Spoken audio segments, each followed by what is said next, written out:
Soccer is connection. It allows people to express their values. It allows people to express their artistic side. It allows people to express their work ethic. So the playing career ended because at about 2 in the morning on St. Paddy's Day, a car ran a red light, hit me on the side of the leg, and bled out on the road. EMTs got there about 45 minutes later. I had died in the van to the hospital. Waking up to my former college captain, looking at him and going, "Shay, I feel like I've been hit by a car or a bus." He goes, "Quit complaining, we were only a car." It started a 2-year process of getting back. I played in the upper amateur levels again, but essentially my body just couldn't take it anymore. So it was one of those moments where it was a hard stop. I grew up in a small Ohio town. We used to joke it was a displaced New England town. I happened to live in a neighborhood that was a strong Catholic neighborhood, so there was Italians and Croatians, and those were just the kids you went to school with. And they was, "Hey, come to my youth club and play." I was really drawn to the pageantry and the passion of it.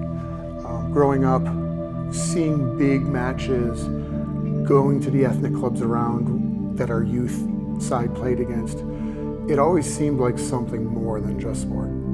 So in American sports, a lot of times you have scripted plays. The coach is the center of attention. In soccer, it's the players. They determine it. Once the whistle blows, the coach's job is done. I mean, one of the things I remember absolutely most was the Women's World Cup, where it's overtime, it's against China, and Michelle Akers, at the beginning of halftime, walks over to poor Tony DeCicco. That meant everything to me as a player. At some point, it's on you. Another great kind of impactful moment was my first high school job was as a female head coach at a school called Notre Dame Cathedral Latin. We had a freshman player who was high up in the U.S. national team pool. And all year she'd been brilliant for us. And in a state playoff game, the week before, the Cleveland Payne Dealer, which is the largest paper in Cleveland, had posted its Players of the Year. And a teammate from a different school, who was a senior, had won the award. She was beside herself. So I'm in the bus on the way to the game, and there's a lot of chatter going on, and I'm going, there's something up. Going through the game, a team we should have probably beaten easily. It's 1-1.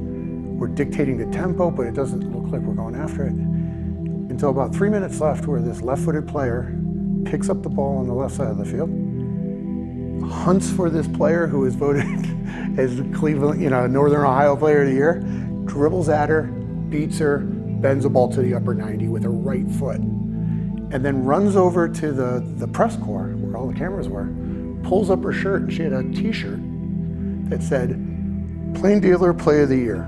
And she just stood in front of the camera like this. Now, that to me was everything. You say what you do on the field. Inside my heart, I couldn't have been more proud of her, because it harkened back to that I belong. I deserve to be here, and my actions will show it. Well, with COVID, I would address those players who have had their senior years cut off, had their college scholarship cut off, had their colleges closed, have lost direction in their life. The parallel with me being absolutely ruined by a car, but still getting a draw, is life goes on. The love of the sport won't die. What I really think COVID reminded us is the universe doesn't care. It absolutely does. Things happen. And there's no rhyme or reason or fault. But it's still our responsibility to continue on. I'm Max Fowler, former semi-serious soccer player, current owner of Athletic Club at Sloan's Lake, and lifetime sufferer as a Manchester City fan.